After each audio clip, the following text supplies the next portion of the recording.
రేపు శుక్రవారం ఎంతో పవిత్రమైనటువంటి రోజు. లక్ష్మీదేవికి ఎంతో ప్రీతికరమైనటువంటి రోజు. ఆ తల్లికి అంకితం చేయబడినటువంటి రోజు.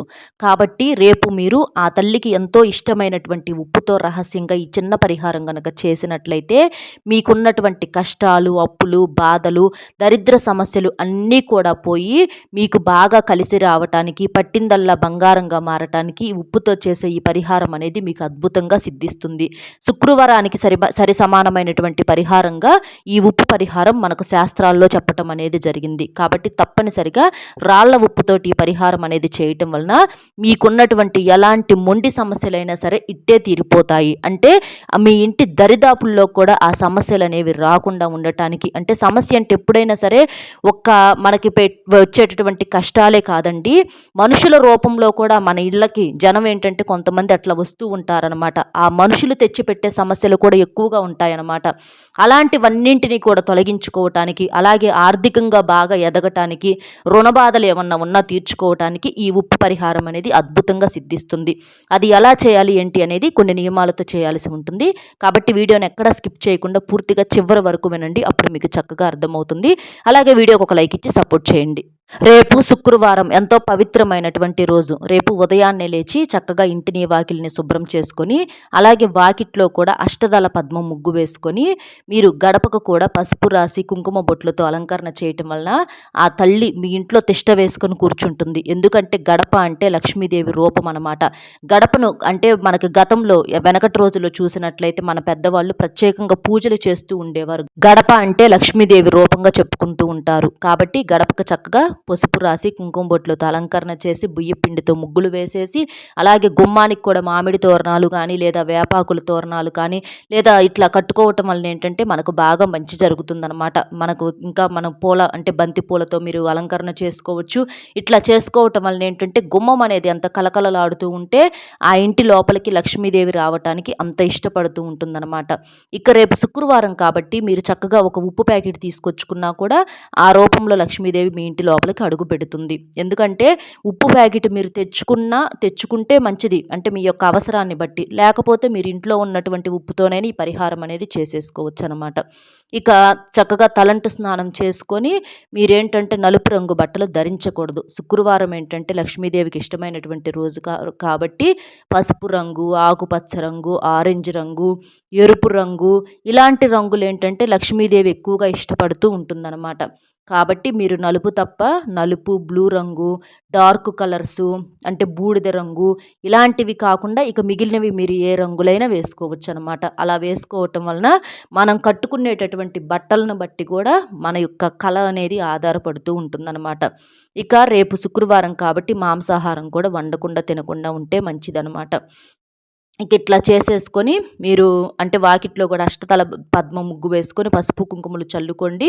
ఇంట్లో కూడా దీపారాధన చేసుకోండి. ఆ తల్లికి దీపారాధన చేసుకొని ఒక దీపం వెలిగించేసి మీరు మామూలుగా కొంచెం పాలైనా, లేదా పాలతో చేసినటువంటి పాయసమైనా కానివ్వండి, లేదా పంచదారైనా, ఒక చిన్న బెల్లం ముక్క కానివ్వండి, ఒక అరటిపండు లేదా ఇంట్లో ఉన్నటువంటి స్వీట్ కానీ, ఇట్లా ఏవైనా సరే పండ్లైనా సరే చక్కగా మీరు నైవేద్యంగా పెట్టేసేసి ఆ నైవేద్యాన్ని మీరందరూ స్వీకరిస్తే చాలా చాలా మంచి జరుగుతుందన్నమాట.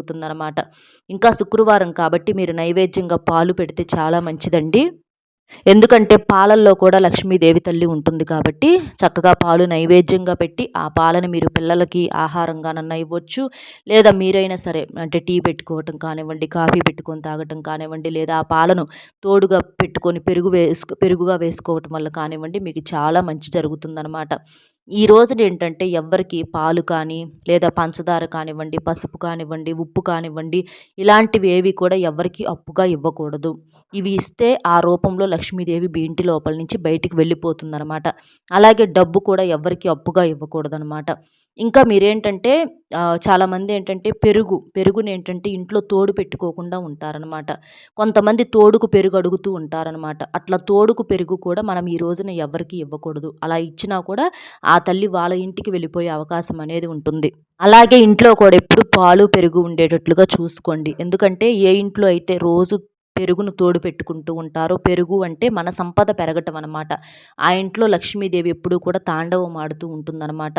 పెరుగు లేకుండా ప్యాకెట్లు తీసుకొచ్చుకొని ఇలాంటివి చేసుకోవటం వలన మనకంత కలుసుబాటు అనేది ఉండదు. కాబట్టి ప్రతిరోజు రాత్రి కూడా పాలను కాచి చల్లార్చినటువంటి పాలల్లో మీరు తోడు వేసుకోవటం వలన చక్కగా మనకు తెల్లవారేసరికి అది గడ్డ పెరుగుగా మారుతుందనమాట. అలా గడ్డ పెరుగుగా మీరు మారింది ఇంట్లో ఆహారంగా వేసుకోవటం వలన చాలా మంచిదండి. ఆ పెరుగులో లక్ష్మీదేవి ఉంటుందన్నమాట. ఇక ఈరోజు ఏంటంటే ఈ ఉప్పుని మీరు ఏంటంటే మామూలుగా వంటల్లో వాడుకుంటూ ఉంటారు కదా! ఆ ఉప్పుతోనైనా సరే ఈ పరిహారం అనేది చేసేసుకోవచ్చనమాట. ఇది సాయంత్రం సంధ్యా సమయం దగ్గర నుంచి మీరు చేసుకోండి. అంటే 6 గంటల దగ్గర నుంచి సుమారు రాత్రి 10 గంటల 45 నిమిషాల వరకు మనం ఈ పరిహారం అనేది చేసేసుకోవచ్చండి. ఎందుకంటే దేవతలు సంచరించే సమయం ఏంటంటే మనకు సాయంత్రం సంధ్యా సమయం నుంచే జరుగుతూ ఉంటదనమాట. చెడు శక్తులు తిరగాలన్నా అలాంటి టైంలోనే తిరుగుతూ ఉంటాయి. అలాంటి చెడుని తీసేసుకోవటానికి మనం చేసే పరిహారాలు ఆ సమయంలో చేయటం వలన ఏంటంటే మనకు దోష నివారణ అనేది త్వరగా జరుగుతుందనమాట. అంటే చెడు ఎప్పుడైతే మనకి ప్రవేశిస్తూ ఉంటుందో అలాంటి సమయాల్లోనే మనం పరిహారం చేయాలన్నమాట. ఏంటంటే ఇంటి పరంగా కలిసి రావటం లేదు, సంపాదన పరంగా కలిసి రావటం లేదు, అప్పులు ఉంటున్నాయి, చేసే సంపాదన కన్నా ఖర్చులు ఎక్కువగా ఉంటున్నాయి, ఏం చేయాలో కూడా అర్థం కావటం లేదు.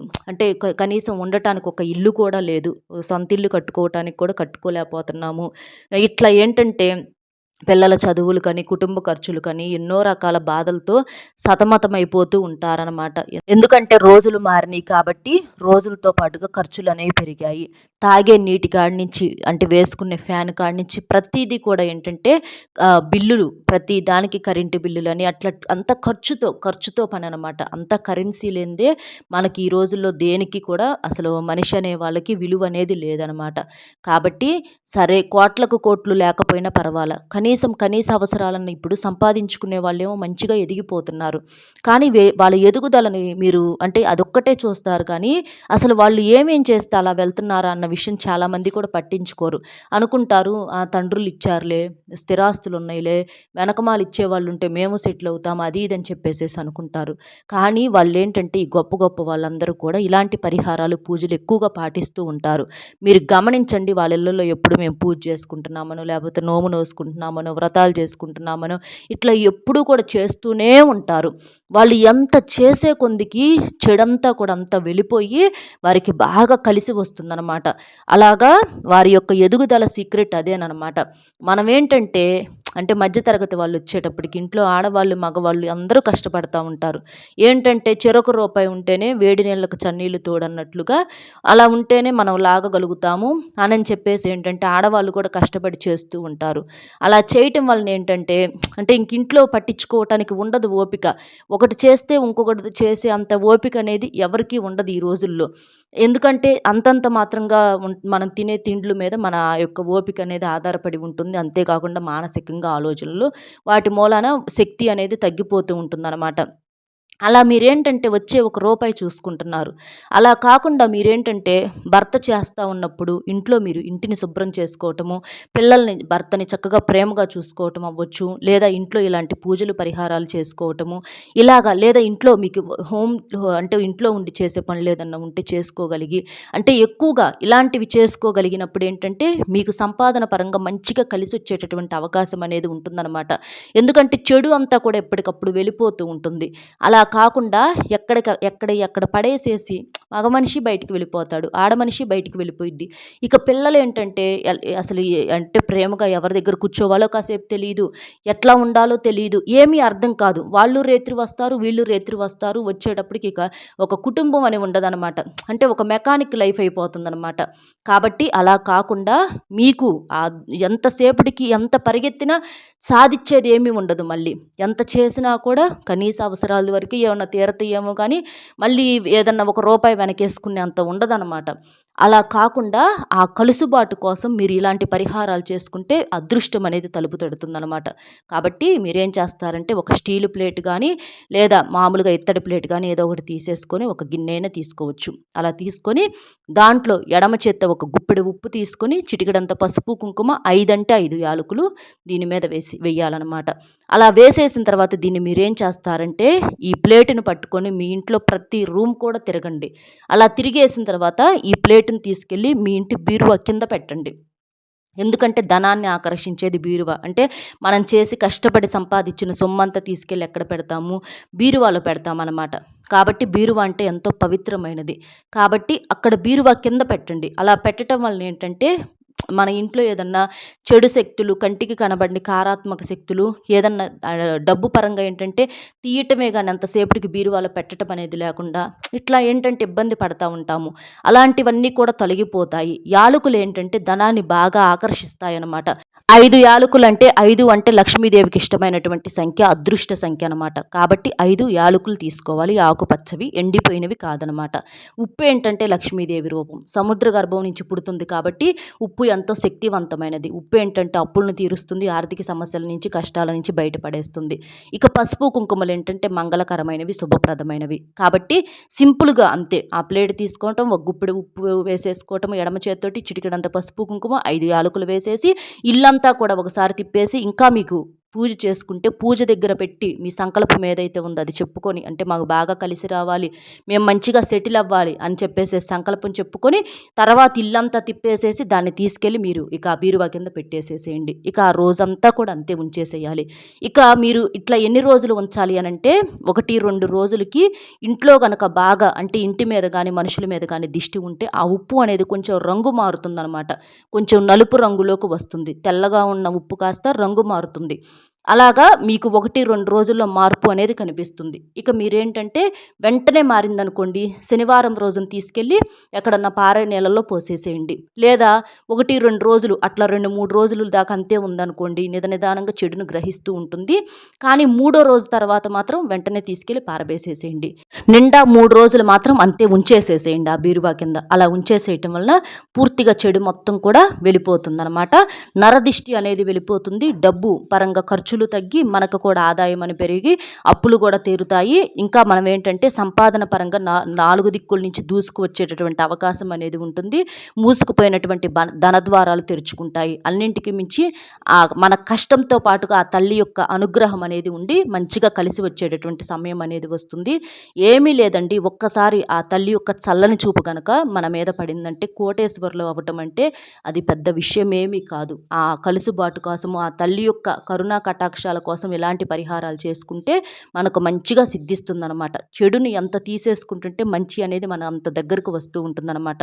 కాబట్టి చక్కగా ఈ పరిహారం అనేది చేసేసుకోండి. శుక్రవారానికి సరిసమానమైనటువంటి పరిహారం ఈ పరిహారం. ఎంతో శక్తివంతమైనటువంటి ఫలితాన్ని మీకు కొన్ని గంటల్లోనే ఆ మార్పులు చేర్పులు అనేవి చూసి ఆశ్చర్యపోతారనమాట. చెడు మొత్తాన్ని కూడా అన్ని రకాలుగా ఉంటుందండి. చెడు అనేది ఒక రకంగా కాదు. కంటికి కనిపించిన దుష్ట శక్తుల వల్ల కొంత అయితే, కంటికి కనిపించే నరరూప రాక్షసులు లాంటి మనుషుల వల్ల కొంత ఇట్లా ఏంటంటే ఎన్నో రకాలుగా నలిగిపోతూ ఉంటాము. అదంతా కూడా పోయి మనం ప్రశాంతంగా బతకాలి అనంటే ఈ పరిహారం అనేది చాలా బాగా సిద్ధిస్తుంది. అంతేకాకుండా డబ్బుకి బాగా ఈ పరిహారం అనేది పర్ఫెక్ట్గా పనిచేస్తుంది. ఎందుకంటే ఉప్పు కానివ్వండి, యాలుక్కాయలు కానివ్వండి, ఇవన్నీ కూడా ధనానికి నిదర్శనాలన్నమాట. కాబట్టి చక్కగా ఈ పరిహారం చేసేసుకోండి. అర్థమైంది కదండి ఏం చేయాలి ఏంటి అనేది. వీడియో నచ్చితే ఒక చిన్న లైక్ ఇచ్చి సపోర్ట్ చేయండి. మీరు లైక్ చేయడం వల్ల వీడియో మరికొంతమందికి చేరి వారు కూడా తెలుసుకునే అవకాశం అనేది ఉంటుంది. అలాగే మీకు తెలిసినటువంటి మిత్రులు ఎవరైనా ఉంటే వారికి కూడా షేర్ చేస్తే హెల్ప్ అవుతుందన్నమాట. కాబట్టి ఒక లైక్ ఇచ్చి సపోర్ట్ చేస్తారని చెప్పి మనస్ఫూర్తిగా కోరుకుంటూ మన కామెంట్ బాక్స్లో వచ్చేటప్పటికి ఓం శ్రీ ధనలక్ష్మి నమః అనేటటువంటి కామెంట్ని చేయటం వల్ల ధనం అనేది ఎప్పుడూ ప్రవాహంలాగా వస్తూ ఉంటుందన్నమాట. కాబట్టి కామెంట్ చేసేసేయండి. మరొక మంచి విశేషంతో మళ్ళీ కలుద్దాం. సర్వేజన సుఖినో భవంతు. నమస్కారం.